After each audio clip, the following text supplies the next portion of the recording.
Bab 3. Bagaimana membangun kebiasaan yang lebih baik dalam 4 langkah sederhana. Pada tahun 1898, seorang psikolog bernama Edward Thorndike menyelenggarakan eksperimen yang akan menjadi dasar untuk pemahaman kita atas bagaimana kebiasaan terbentuk dan aturan-aturan yang membimbing perilaku kita.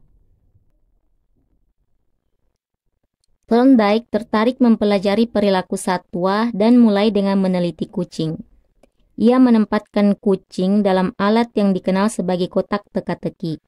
Kotak itu dirancang sedemikian sehingga kucing dapat keluar melalui pintu menggunakan beberapa aksi sederhana, misalnya menarik simpul, menekan tuas, atau naik ke anjungan.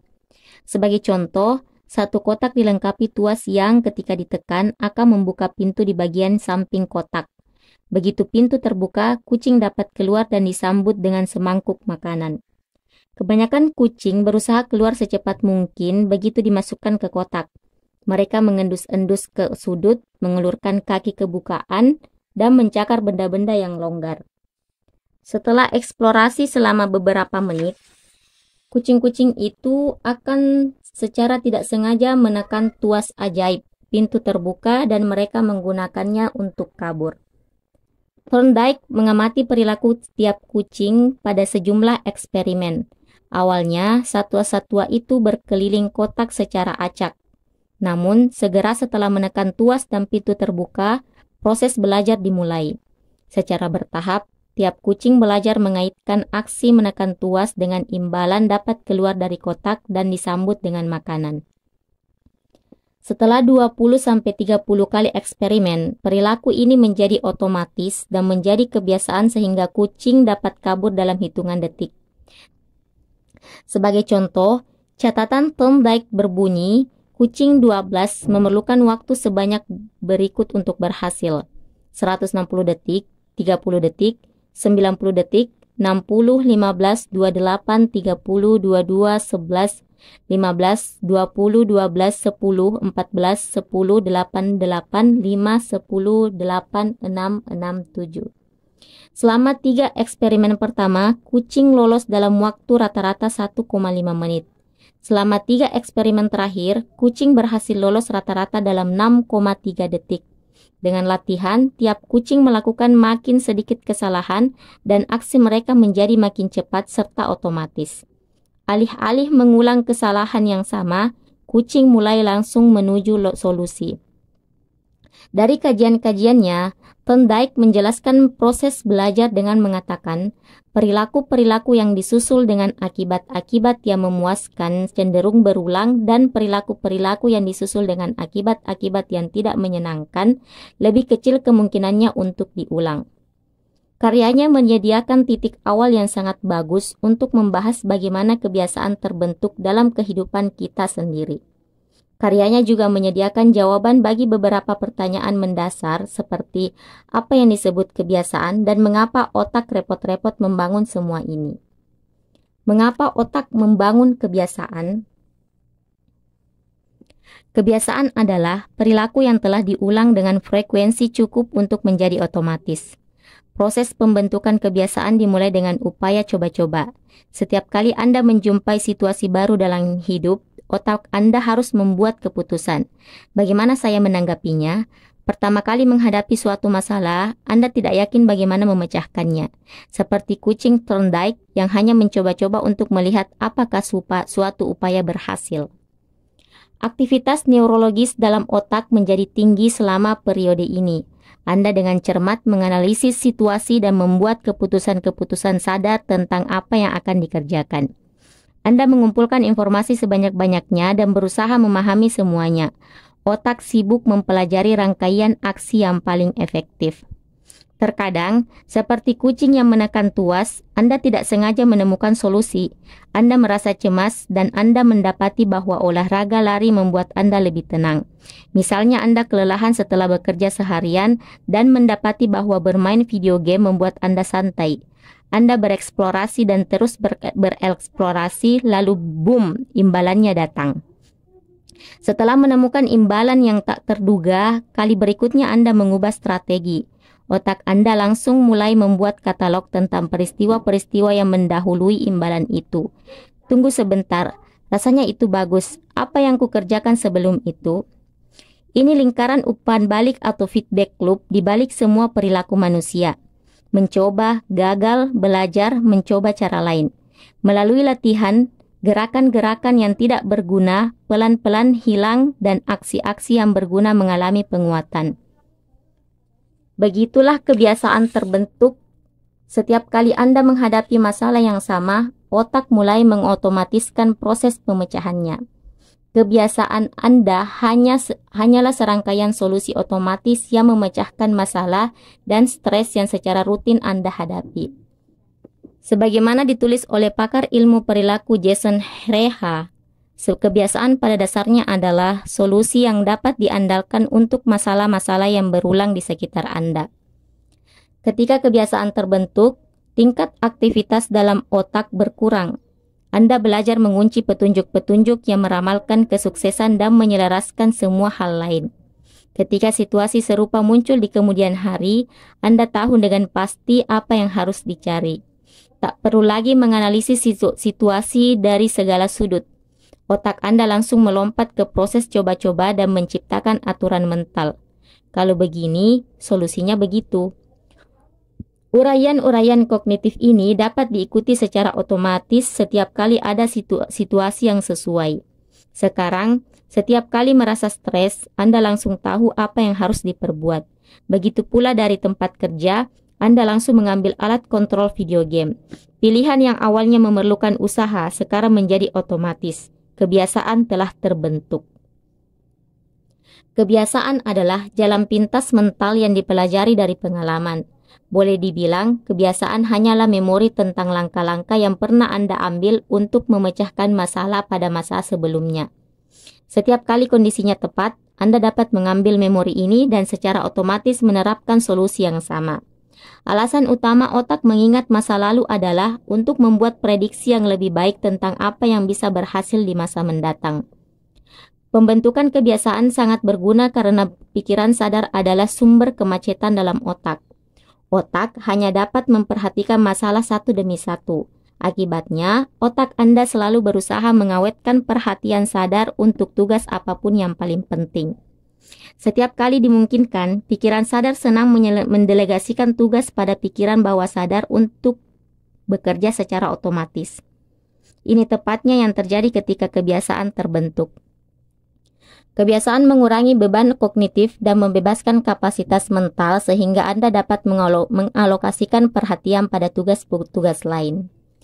Meskipun efisien, sebagian orang masih penasaran dengan manfaat kebiasaan. Perdebatan mereka biasanya seperti ini, apakah kebiasaan akan membuat hidup saya menjemukan? Saya tidak ingin mengurung diri dalam gaya hidup yang tak saya nikmati. Tidakkah rutinitas yang terlalu banyak akan merenggut gelora dan spontanitas dalam hidup? Hampir tidak sama sekali. Pertanyaan-pertanyaan itu muncul akibat dikotomi yang keliru.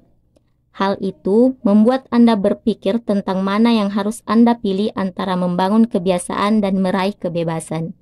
Dalam kenyataan, keduanya saling melengkapi. Kebiasaan tidak membatasi kebebasan. Kebiasaan justru menciptakannya. Dalam kenyataan, orang yang tidak mengurus kebiasaan mereka seringkali memiliki kebebasan yang paling sedikit. Tanpa kebiasaan keuangan yang baik, Anda akan selalu kerepotan mencari uang tambahan. Tanpa kebiasaan kesehatan yang baik, Anda akan selalu kurang bergairah. Tanpa kebiasaan belajar yang baik, Anda akan selalu merasa tertinggal.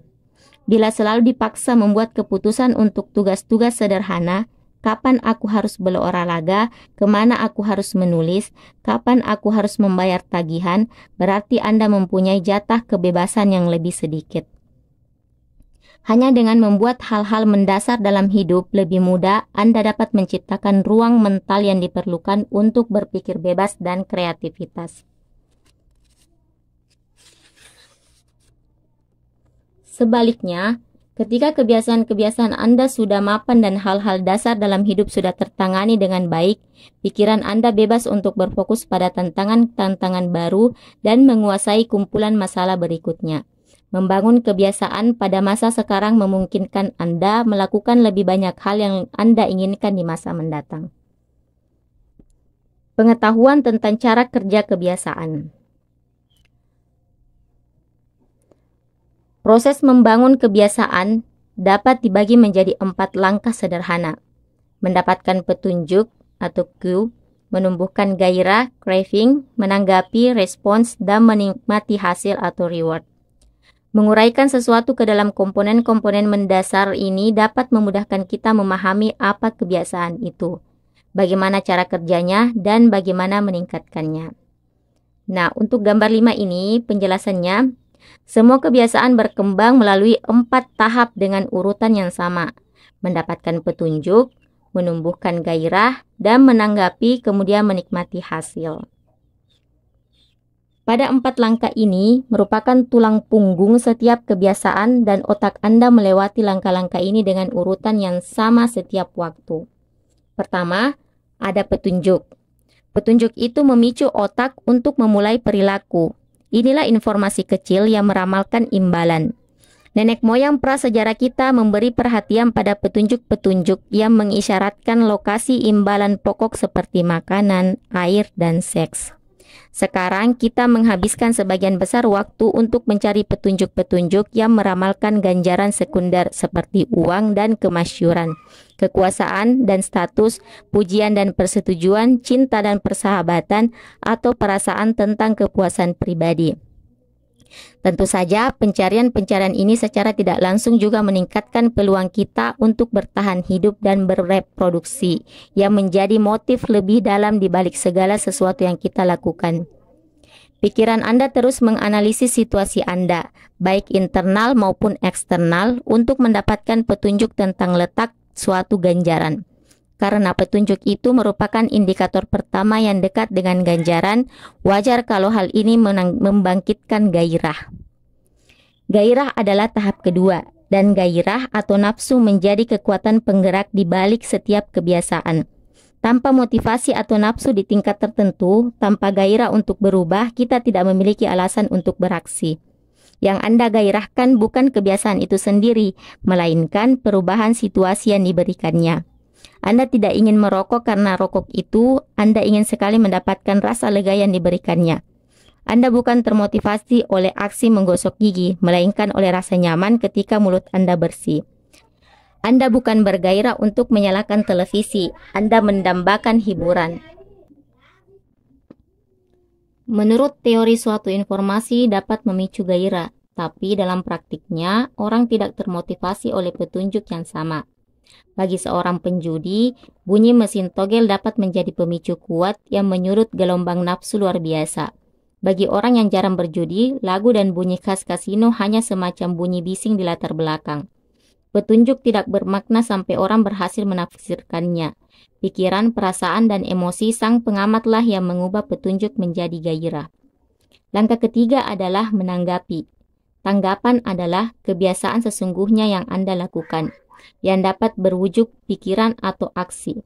Suatu tanggapan terjadi atau tak terjadi itu bergantung pada seberapa besar motivasi Anda dan seberapa besar kaitannya dengan perilaku. Jika suatu aksi memerlukan upaya fisik atau mental yang lebih besar daripada yang dapat Anda kerahkan, Anda tidak akan melakukannya. Tanggapan Anda juga bergantung pada kemampuan Anda. Kedengarannya sederhana, padahal kebiasaan dapat terjadi hanya jika Anda mampu melakukannya. Kalau ingin memasukkan bola basket tapi tidak mampu melompat cukup tinggi untuk meraih keranjang, berarti Anda tidak beruntung. Akhirnya, tanggapan menghasilkan imbalan. Ganjaran adalah sasaran akhir setiap kebiasaan. Petunjuk terkait dengan melihat imbalan. Gairah berkaitan dengan hasrat terhadap ganjaran. Tanggapan terkait dengan mendapat ganjaran. Kita mencari ganjaran karena ada dua hal yang dapat dipenuhi. Ganjaran membuat kita puas dan ganjaran mengajarkan sesuatu kepada kita. Tujuan pertama ganjaran adalah memuaskan gairah Anda. Betul, ganjaran memberikan manfaatnya sendiri. Makanan dan air mengantarkan energi yang Anda perlukan untuk bertahan hidup. Kenaikan jabatan menjadikan uang Anda lebih banyak dan Anda lebih dihormati. Tubuh lebih tegap meningkatkan kesehatan Anda dan membuat lawan jenis lebih tertarik. Namun, makin langsung manfaat yang didapatkan dari suatu ganjaran, makin bergairahlah Anda dalam mencari makan, meraih status, atau membujuk seseorang. Setidaknya untuk sesaat, ganjaran mendatangkan kepuasaan dan kelegaan dari gairah. Kedua, ganjaran mengajarkan kepada kita aksi-aksi mana yang patut diingat untuk masa mendatang. Otak Anda bertindak sebagai detektor ganjaran.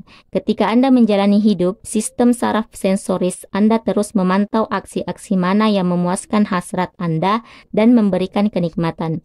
Perasaan nikmat dan kecewa adalah bagian dalam mekanisme umpan balik yang membantu otak membedakan aksi-aksi berguna dari aksi-aksi tak berguna. Ganjaran menutup lingkaran umpan balik dan menuntaskan lingkaran kebiasaan. Bila suatu perilaku tidak memadai dalam bagian manapun dari 4 babak ini, perilaku itu tidak akan menjadi kebiasaan. Hilangkan petunjuk, maka kebiasaan Anda tidak akan pernah dimulai. Hilangkan gairah, maka Anda tidak akan mengalami motivasi yang cukup untuk bertindak.